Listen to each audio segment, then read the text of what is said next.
Welcome back to the Wizard of Oz. This is part 4 now, and we've moved on to where Dorothy has found the scarecrow.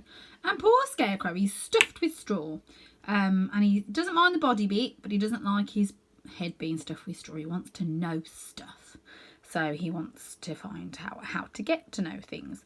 So he's now joined Dorothy on her quest to the Wizard of Oz. Let's have a little look and see. And he's only scared of one thing, he said. A lighted match.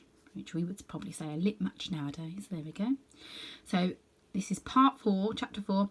The road through the forest. After a few hours, the road began to be rough. And the walking grew so difficult that the scarecrow often stumbled over the yellow bricks, which were here very uneven. Sometimes, indeed, they were broken or missing altogether, leaving holes that Toto jumped across and Dorothy walked around. As for the scarecrow, having no brains, he walked straight ahead and so stepped into the holes and fell at full length on the hard bricks. It never hurt him, however, and Dorothy would pick him up and set him up on his feet again, while he joined her in laughing merrily at his own mishap.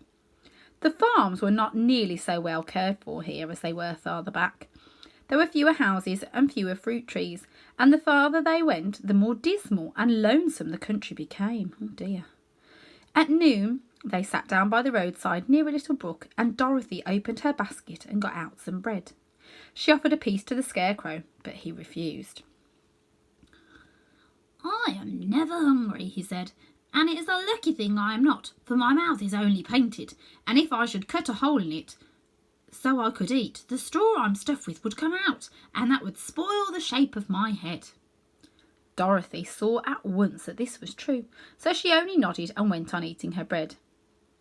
"Tell me something about yourself and the country you came from," said the scarecrow when she had finished her dinner. So she told him all about Kansas and how grey everything was there, and how the cyclone had carried her to this queer land of Oz.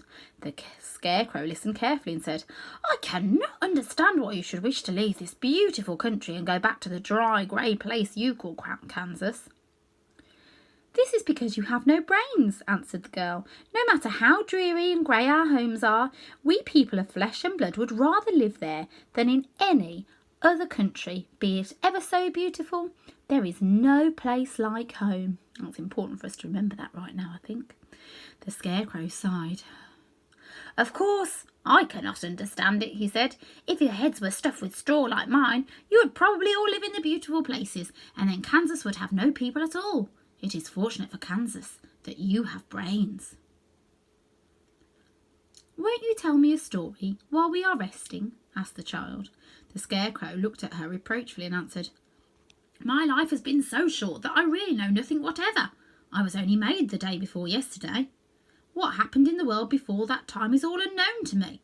Luckily, when the farmer made my head, one of the first things he did was to paint my ears so that I heard what was going on. There was another munchkin with him, and the first thing I heard was the farmer saying, 'How do you like those ears?' 'They aren't straight,' answered the other.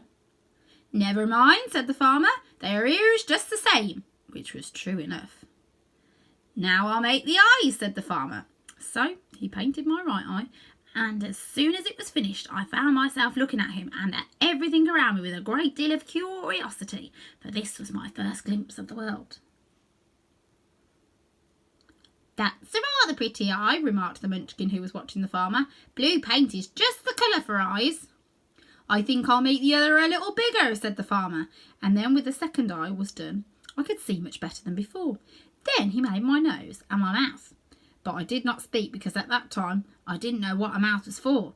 I had the fun of watching them make my body and my arms and legs, and when they fastened on my head at last I felt very proud, for I thought I was just as good as as anyone. "This fellow will scare the crows fast enough," said the farmer. "He looks just like a man." "Why, he is a man," said the other, and quite agreed with him. The farmer carried me under his arm to the cornfield and set me up on a tall stick where you found me. He and his friends soon after walked away and left me alone.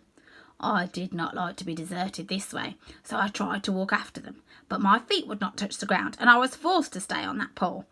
It was a lonely life to lead, for I had nothing to think of, having been made such a little while before. Many crows and other birds flew into the cornfield, but as soon as they saw me, they flew away again, thinking I was a munchkin, and this pleased me and made me feel that I was quite an important person. By and by, an old crow flew near me, and after looking at me carefully, he perched upon my shoulder and said, "I wonder if that farmer thought to fool me in this clumsy manner. Any crow of sense could see that you are only stuffed with straw." Then he hopped down at my feet and ate all the corn he wanted. The other birds, seeing he was not harmed by me, came to eat the corn too, so in a short time there was a great flock of them all about me.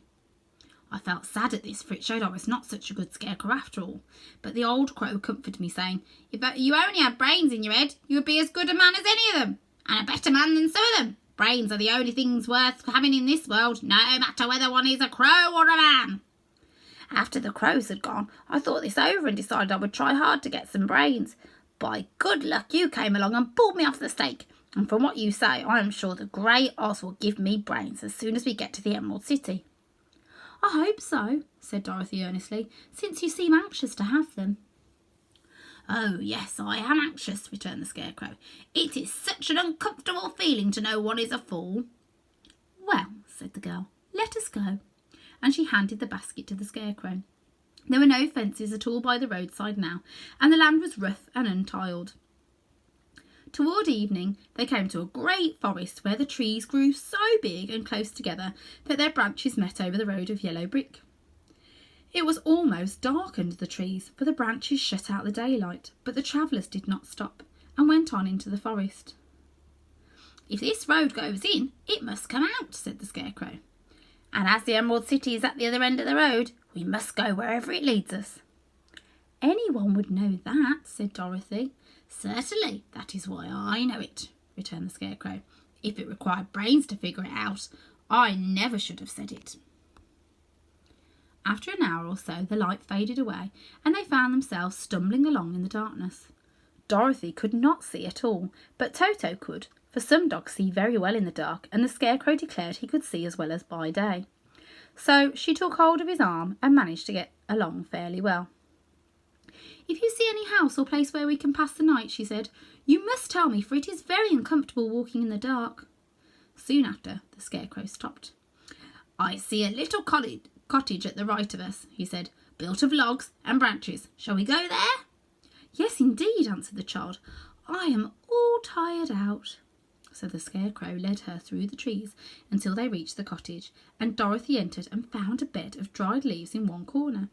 She lay down at once, and with Toto beside her, soon fell into a sound sleep. The Scarecrow, who was never tired, stood up in another corner and waited patiently until morning came.